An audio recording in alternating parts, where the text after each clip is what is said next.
Now we're looking at the 5th chakra, blue, below, and the 6th chakra, indigo, above.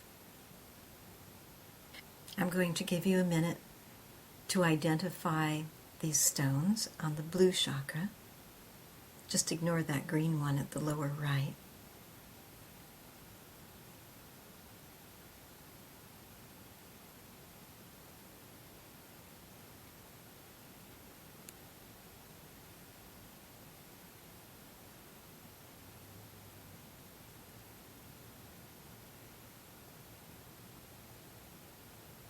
All right, on the left,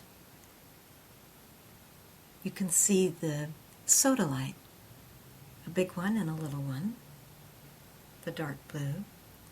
In the middle is the azurite malachite. Its azurite is the blue on top and malachite is the green below.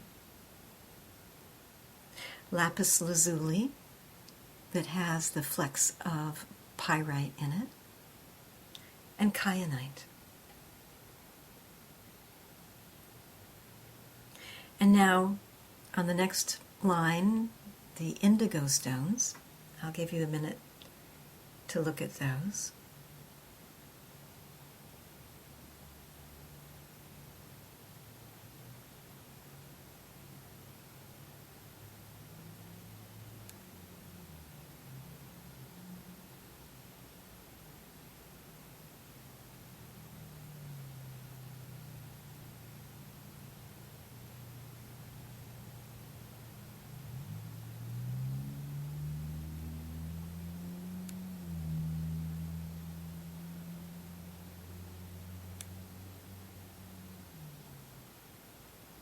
On the left, we have a cluster of amethyst, and then we have a light-colored amethyst, and a dark amethyst point. The next stone over on the lower one is lepidolite, with little bits of pink tourmaline, also known as rubellite. And then the two black and purple stones are sugilite. The one above is tumbled or polished, and the next one is raw. This brings us to the crown chakra, so just take a minute and see what you can identify.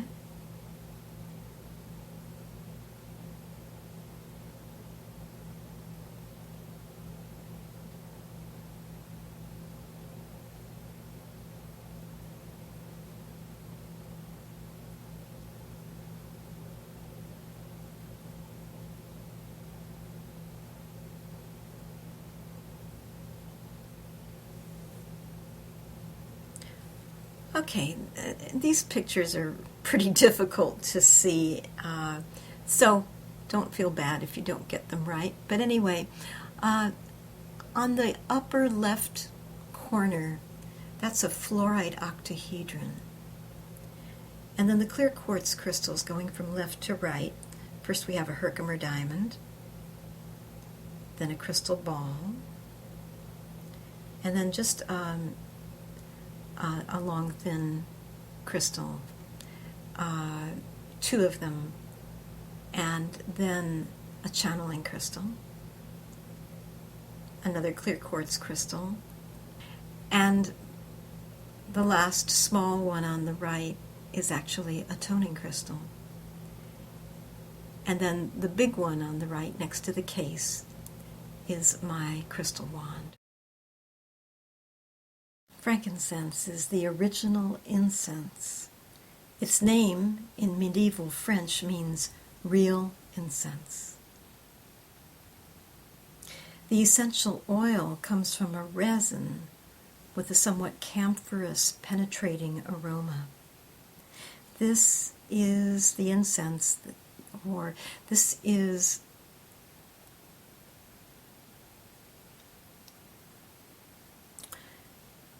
is the resin that is put into the incense burners and swung back and forth as the priests walk up and down the aisles in the Catholic Church.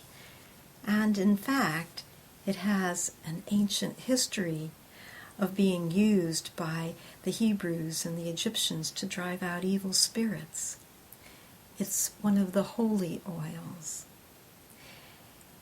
Above all, it has the ability to slow down and deepen the breath.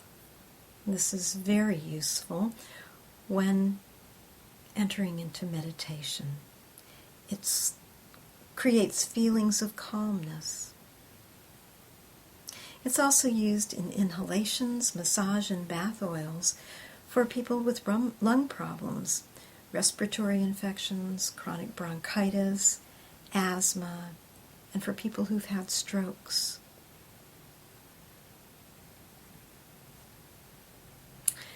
Steam distillation is not recommended for asthmatics.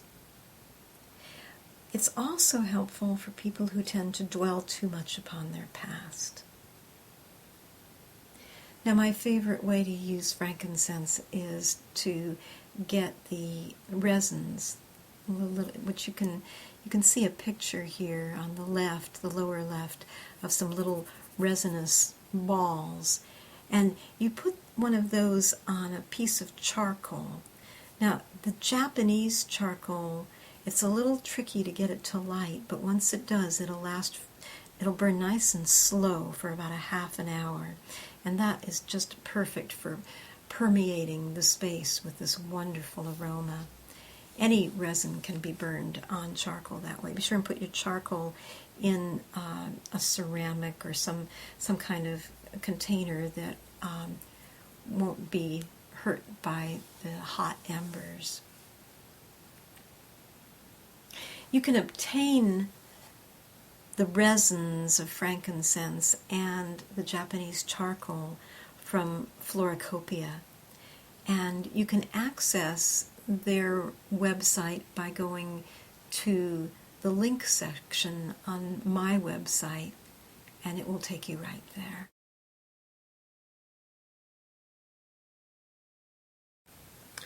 Oils made from the trees are especially good for the lungs, so here's a combination of essential oils that can be burned or diffused in the room. You would take 1 ounce of carrier oil, such as jojoba, and 10 drops each of frankincense, eucalyptus, myrrh, and cedar.